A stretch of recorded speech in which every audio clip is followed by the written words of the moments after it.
इनमें से जो मेन मुख्यतः आरोपी है वो है अंकित कुमार। अंकित कुमार जो है इन लड़कियों के लिए क्लाइंटेल लेकर के आता था। फिलहाल इन विक्टिम्स के बारे में बताओ तो उनमें से एक विक्टिम जो है वो बिहार शरीफ की रहने वाली थी। वहाँ से एक मूनलाइट होटल नाम के क्लब में वो काम करती थी। तो जब हम पहुँचे तो वहाँ पर सारे लड़कों के पॉकेट से कॉन्डम्स मिले, जैसा आप देख सकते हैं, और वाइग्रा मिला और आईपिल मिले।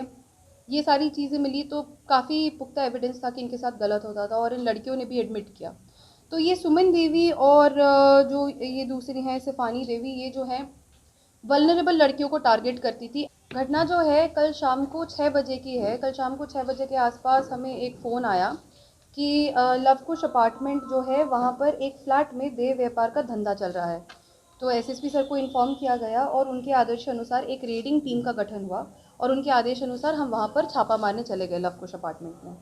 वहाँ पहुँचे तो देखा कि वहाँ पे 3 लड़कियाँ थी और 3 लड़के थे जो बहुत ही आपत्तिजनक स्थिति में मौजूद थे। इनके साथ वहाँ पर 2 अधेड़ उम्र की भी महिलाएं थीं। अब जब हम वहाँ पे पहुँचे, जैसे उन्होंने पुलिस को देखा तो वो जो 3 लड़कियाँ थी जिनके साथ गलत काम हो रहा था, वे चिल्लाने लगी और हमसे मदद मांगने लगी। उनसे पूछताछ किया गया। पूछताछ के क्रम में उन्होंने बताया कि जो 2 महिलाएं हैं उनमें से एक का नाम सुमन देवी है और दूसरी का नाम सिफानी देवी था। तो ये दोनों जो है इनसे गलत काम करवाती थी। वहाँ पे मौजूद 3 लड़के भी थे। उनमें से एक का नाम था अंकित कुमार, दूसरे का नाम था धनंजय गिरी और तीसरे का नाम था गुड्डू कुरैशी। इनमें से जो मेन मुख्यतः आरोपी है वो है अंकित कुमार। अंकित कुमार जो है इन लड़कियों के लिए क्लाइंटेल लेकर के आता था। फिलहाल इन विक्टिम्स के बारे में बताओ तो उनमें से एक विक्टिम जो है वो बिहार शरीफ की रहने वाली थी। वहाँ से एक मूनलाइट होटल नाम के क्लब में वो काम करती थी, डांस करती थी, बर्थडे पार्टीज़ वगैरह में एक्सेट्रा पे।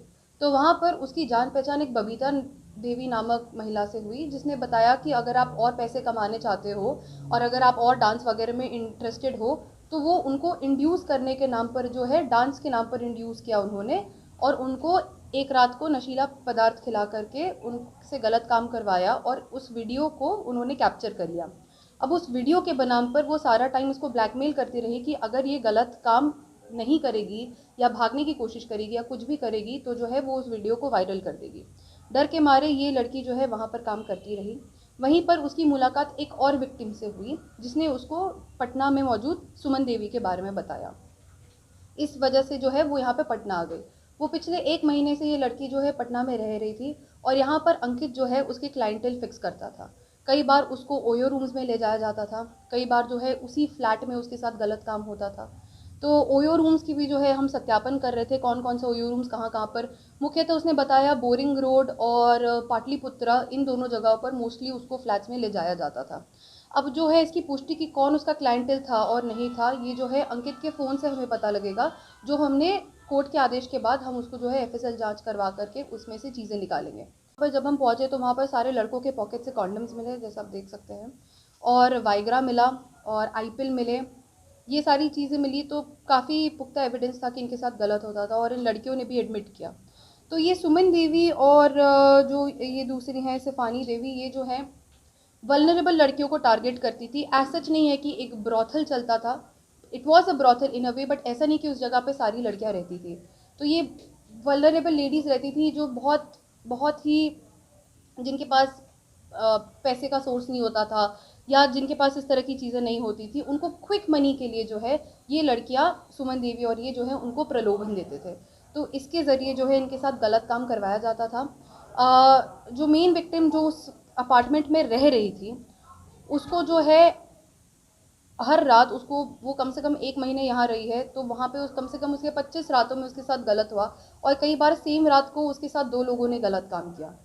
तो इसकी वजह से क्या होता था, एटलीस्ट उसकी तबीयत तो खैर अभी काफ़ी उसकी ख़राब हो चुकी है इन सब की वजह से, और पैसे मिलते थे उनको तो 3,000 रुपये इसको मिलते थे, जबकि अंकित को कई ज़्यादा पैसे मिलते थे। और उसमें से 3,000 रुपये जो है ये 1,000 इसको सुमन देवी को देना पड़ता था और बाकी 2,000 रुपये इसको मिलते थे। तो ओवरऑल यही कहानी है। बिहार शरीफ से इसकी स्टोरी शुरू हुई, वहाँ से वो यहाँ आए, यहाँ पर उनके साथ गलत काम होता था। तो इसमें गेस्ट हाउस ये जो है ये सारे जो है हमें उनके यहाँ अंकित के पास से मिले हैं। अंकित का सामान था ये, तो उसमें से जो है इनका सत्यापन करना बहुत ज़रूरी, कौन से गेस्ट हाउस में लेकर जाया जाता था किस तरीके से, तो वो सारा सत्यापन अभी करने के बाद अनुसंधान के क्रम में बाकी की बातें आ जाएगी। नहीं नहीं, गेस्ट हाउस के नाम पर एज सच उसकी कोई पुष्टि नहीं हो पाई है। लेकर जाते थे, गलत काम करवाते थे। अब कौन से गेस्ट हाउस पे कहाँ कैसे, वो उनकी सीसीटीवी वगैरह अवलोकन से जो है प्रॉपर आएगा। सुमन सुमन देवी जो है, अब सुमन देवी भी जो है वो पहले जो है किसी के कांटेक्ट में आई और उन्होंने जो है उसको ये फ्लैट दिला करके दिया था। बट थोड़े दिनों बाद जो उनको पैसे दे रहे थे, पहले उन्होंने पैसे देने बंद कर दिए, तो उन्होंने खुद से काम यहाँ पे करवाना शुरू कर दिया था। आईटीपी एक्ट का केस हुआ। अब वहाँ पर जो है इनमें से 2 लोग जो है नशे की हालत में भी थे, तो 2 एफआईआर्स हुए हैं। एक जो नशे की हालत में 2 लोग थे वो, और इनका अलग से आईटीपी एक्ट 370 आईपीसी और 376 आईपीसी। इसमें 3 लड़कियों को रेस्क्यू कराया गया है जो कि विक्टिम्स थी, और बाकी के जो लोग थे उसमें से 3 लड़के जो कि अक्यूज्ड है, और बाकी 2 जो एज पिम्स एक्ट करती थी। अंकित का रिकॉर्ड क्या है? अंकित के रिकॉर्ड के बारे में आपने सुना? अंकित का जो है उसका आपराधिक इतिहास हम पता करने की कोशिश कर रहे हैं। उसमें से जो सेकंड लड़का था धनंजय गिरी जो है वो अपनी वाइफ से ही देह का व्यापार कराता था। उसी के पैसे से जो है ये अपना घर चलाता था, अपने बच्चों को पढ़ाता लिखाता था। तो उसमें से जो धनंजय गिरी है वो भी एक तरह से काम करता था एज अ पिम्प।